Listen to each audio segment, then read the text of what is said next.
사랑하는 청년 여러분, 저는 오늘 가치에 대해서 이야기하고자 합니다.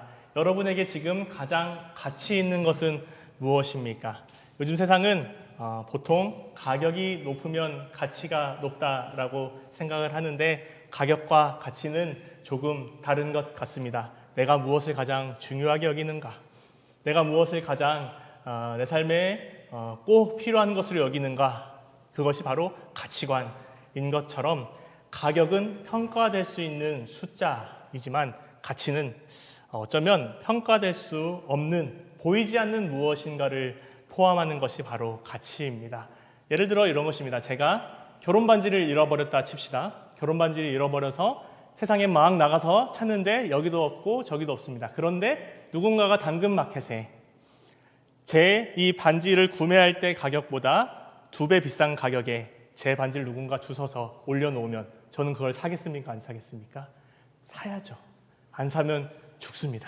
그래서 들키기 전에 이것을 빨리 사서 내가 가지는 것이 중요합니다.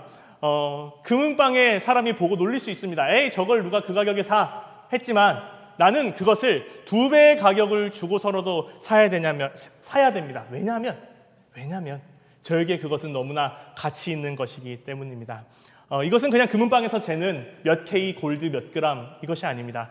이 안에는 부끄럽지만 프로포즈도 있을 테고 부끄럽지만 프로포즈에 눈물도 있고 그럴 것 아닙니까? 우리 안에 사연들도 있고 이 반지를 주면서 했던 여러 가지 약속들도 있고 가격은 얼마 안 될 수 있지만 하지만 이 가치는 숫자나 어떤 평가할 수 있는 항목으로 매길 수 없는 것이 바로 가치라는 것이죠. 그래서 우리가 어떤 것에 더 우리의 귀한 가치를 두고 사느냐, 특별히 기독교인은 우리가 어디에 가치를 두고 살아야 하는가, 이것이 바로 그리스도교인의 가치관이 되겠습니다. 예수님은 오늘 본문을 통해서 아주 노골적으로 우리에게 이야기하고 있습니다.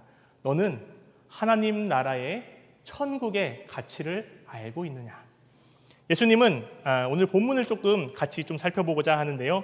마태복음 13장에 보면 유독 천국에 대한 비유가 많습니다. 천국은 이런 곳입니다. 지난주에 본문도 천국은 이런 곳입니다 하는 본문이었죠. 그리고 오늘 본문도 천국은 이런 곳이다 하며 3가지 비유들이 쭉쭉 이어져 있습니다. 그런데 이 본문이 어디에 있는가 위치를 좀 봐야 됩니다. 여러분, 햄버거를 먹을 때 보통 보통 위아래 번이나 빵은 같습니다. 그런데 햄버거 이름을 정하는 게 무엇입니까? 그 안에 내용물이죠. 그 안에 패티가 2장 들어있으면 빅맥인 것처럼, 그 안에 치킨이 들어있으면 치킨버거인 것처럼 그 안에 들어있는 것이 무슨 내용이냐가 중요한데, 오늘 마태복음 13장 앞을 한번 봅시다. 마태복음 12장의 마지막 쪽쯤 되겠죠. 그 부분에는 이렇게 있습니다. 예수님의 형제들, 예수님의 어머니가 예수님을 찾아와서 예수를 찾는다 하는데 예수님께서 누가 내 동생이냐? 누가 내 어머니냐? 나의 말을 듣고 따르는 사람이 나의 가족이다 라고 이야기를 합니다. 그리고 오늘 읽었던 본문에 있진 않지만 오늘 읽은 본문 뒤에 바로 붙어서 53절부터 나오는 게, 여러분 한번 찾아보세요. 여러분 재밌는 거예요. 여러분 성경책을 어플을 키셔도 돼요. 마태복음 13장 53절부터 보시면은 예수님이 고향에서 배척당한 이야기가 있습니다. 자, 그럼 예수님은 13장 앞에서 가족과 그리고 13장 뒤에서 고향 이야기를 합니다. 그런데 예수님께서는 그것이 가치가 없다라고 이야기합니다. 그 말은 무엇입니까? 예수님이 그럼 그 사이에 있는 13장에서 이야기하는 것, 예전의 질서나 예전의 가치나 가족이나 고향, 그것이 최고의 가치였던 것을 넘어서 그 안에 있는 것, 새로운 하나님의 나라의 가치가 중요합니다 라고 이야기하는 것이 바로 이 13장의 내용입니다. 세상에서 여기는 가치, 세상에서 여겨왔던 가치들보다 더 중요한 가치를 이야기하는 것이 바로 마태복음 13장의 내용이다 라고 생각을 합니다. 사람들은 예수님을 평가할 수 있습니다. 목수의 아들, 하루에 몇 데나리온 버는 사람, 이렇게 평가할 수 있지만 예수님은 그것을 넘어서 마태복음 13장에서 기존의 것들로 표현될 수 없는 더 귀한 것, 예수님의 삶, 예수님의 생애와 마침내 올 하나님의 나라의 그 중요성을 알려주시려고 제 생각에, 제가 성경을 봤을 때 그래서 앞과 뒤에 예전 질서를 보여주시고 그 안에 장차 올 새로운 질서, 새로운 가치를 보여주는 게 바로 마태복음 13장이 아닐까라는 생각을 합니다. 그 비유를 간단하게 좀 살펴보고자 합니다. 먼저 오늘 읽지는 않았지만 그 앞에 겨자씨와 누룩 비유를 이야기합니다. 천국은 마치 지금은 작지만 시약된 하나님 나라가 우리가 감히 어떻게 할 수 없을 만큼 풍성하고 크게 올 것이 하나님의 나라다라는 이야기가 있습니다. 또한 그 뒤에 오늘 읽은 본문의 앞에 두 가지 본문은 천국은 너무 귀한 것이어서 여러분 마치 오픈런을 뛰어서 꼭 귀한 것을 사듯이 천국의 가치를 아는 사람은 빨리 자기의 것들을 다 버리고라서라도 그 하나님 나라의 가치를 내가 선점하는 것, 취득하는 것이 중요하다. 그래서 내가 가지고 있던 것들을 다 해로 여기고 내가 가지고 있던 것을 다 버리더라도 하나님 나라의 가치를 우리가 취득하는 것이 중요하다라고 이야기를 합니다. 자, 여기까지가 이제 오늘 본문의 앞에 두 가지 본문입니다. 그런데 여러분, 이 본문을 들을 때마다 우리에선 부담이 오는 게 있습니다. 그러면 우리가 가진 것 다 얼마 있지도 않지만 가진 거 다 팔아서 교회를 위해서 아니면 하나님의 일을 위해서 다 주라는 말씀인가라는 오해를 할 수 있는데 저는 오늘 예수님의 말씀에서 방점이 거기에 있는 것 같지가 않아요. 방점이 내가 가진 것을 다 팔아서 하나님 나라를 섬겨라의 방점이 있는 것이 아니라 바로 기뻐하며라는 단어가 아주 중요하다라고 생각합니다. 이 사람이 기뻐한 이유는 내가 원래 쫓아가던 것보다 더 귀한 것을 내가 알았기 때문에 이 사람에게는 이게 복음입니다. 복음은 우리에게 억지 희생을 강요하는 것이 아닙니다. 억지로 내 것을 다 팔으려고 이야기하는 것이 아닙니다. 하나님께서 주실 더 큰 기쁨이 있기 때문에 그 기쁨에 의하면 지금 내가 버리는 것들은 나에겐 더 이상 중요하지 않고 내가 앞으로 취할 하나님의 나라가 너무나 귀하다라는 것을 이야기하는 것입니다. 이것이 바로 기독교입니다. 우리는 더 귀한 것을 발견하면 덜 귀한 것은 억지로 버리지 않아도 됩니다. 덜 귀한 것은 여러분 자연스럽게 버려지게 되는 것입니다. 그러니 우리가 무엇을 버려야 될까? 이런 부담감은 가지지 않으셔도 됩니다. 만약에 하나님 나라의 복음이 여러분에게 정말 큰 기쁨이라면, 만약에 주님이 여러분과 함께 하신다는 그 사실이 여러분에게 정말로 위로가 되는 말씀이라면, 세상에 나를 믿어주는 사람 아무도 없더라도 하나님이 나를 믿어주신다는 그 사실이 나에게 진심으로 있다면 그 전에 내가 귀하게 여기고 쫓아가던 일들은 자연스럽게 버려지게 된다라는 것입니다. 그리고 나서 이제 오늘 마지막 세 번째 비유가 나오는데 그물 이야기가 나옵니다. 이상합니다. 이제 보아 이야기가 나오면 자연스럽게 끝날 줄 알았는데 이 그물 이야기는 무엇입니까? 바로 심판에 대한 이야기입니다. 자세히 보니까 나중에 마지막에 이 천국은 그물과 같아서 모든 물고기를 잡은 다음에 귀한 물고기는 접시로 이렇게 잘 옮기고 귀하지 않은 물고기는 바닥에 버려진다라는 내용이 나옵니다. 여기서 예수님이 중요한 이야기를 하시는데 하나님의 가치를 아는 것은 우리의 지식으로 끝나는 것이 아닙니다.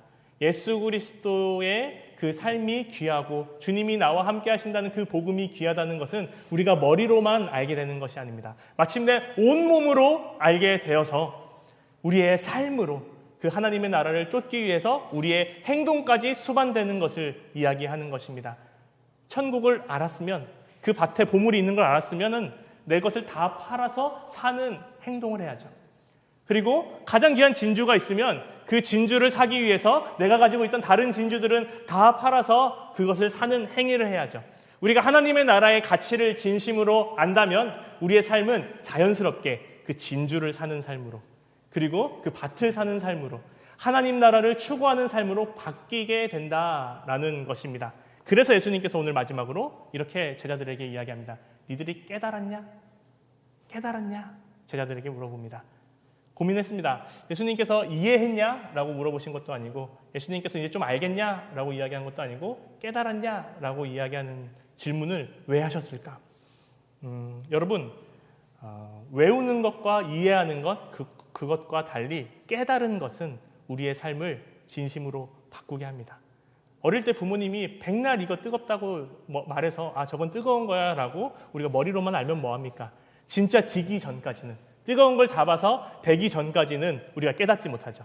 뜨거운 것을 잡고 이거는 뜨거운 거야 라고 깨달은 아이는 다시는 그 뜨거운 것을 만지지 않는 것으로 우리의 삶이 변하듯이 하나님 나라의 그 가치를 깨달은 우리는 그것을 이해하고 하나님 나라가 중요하다는 것을 외우는 것이 아니라 깨달은 우리는 우리의 삶이 진심으로 바뀌게 된다라는 이야기입니다. 그래서 성경은 우리가 외우는 것이나 이해하는 것이 아니라 성경은 깨닫는 것입니다. 성경을 아무리 외워봤자 우리 삶은 바뀌지 않지만 이 성경에서 말하는 그리스도의 사랑을 깨달으면 우리의 삶이 변합니다.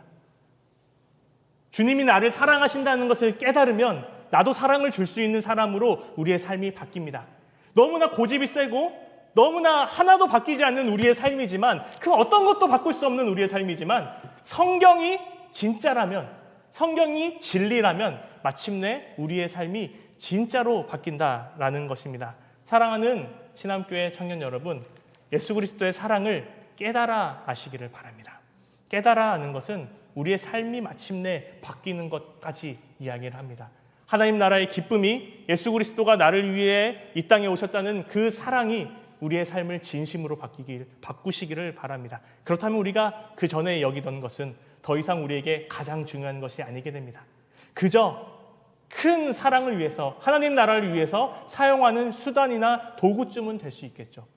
근데 우리의 삶이, 우리가 쫓아가는 우리의 표대가 더 이상 우리가 구하려던 스펙이나 우리가 구하려던 여러 가지 긴 레주메나 여러 가지 우리의 직업이나 그런 것들이 아니라 하나님 나라를 위해서 그것들을 수단으로 삼게 될 수 있는 그런 것이 바로 우리 기독교인의 바뀐 삶이다라는 것입니다.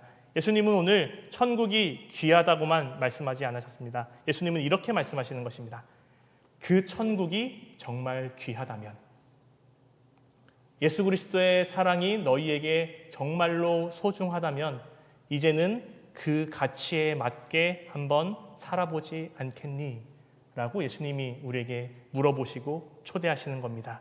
세상은 가격을 이야기하지만 하나님은 우리의 가치를 말씀하십니다. 세상은 더 가지라고 이야기하지만 예수님은 더 귀한 것을 발견해보라 라고 이야기를 합니다. 그리고 더 귀한 것을 발견한 사람은 억지로 손해보는 것이 아니라 기쁨으로 더 귀한 가치를 선택하는 사람들입니다. 사랑하는 신암교회 청년 여러분, 이번 한 주간도 여러분 살아가게 될 텐데 세상이 붙여놓은 가격표를 따라 사시지 마시고 이미 우리 가운데 시작된 하나님 나라의 가치를 위해서 한번 우리의 삶의 한 부분을 선택해 볼 수 있는 신암 청년 여러분이 다 되실 수 있기를 바랍니다. 그렇게 살아갈 때, 그렇게 깨달아 알고 바뀐 삶을 따라가는 사람더러 예수님께서 말씀하십니다. 너희가 내 제자라고. 그리고 그 제자들을 향해서 예수님께서 물어보십니다. 너희 정말 깨달았냐고.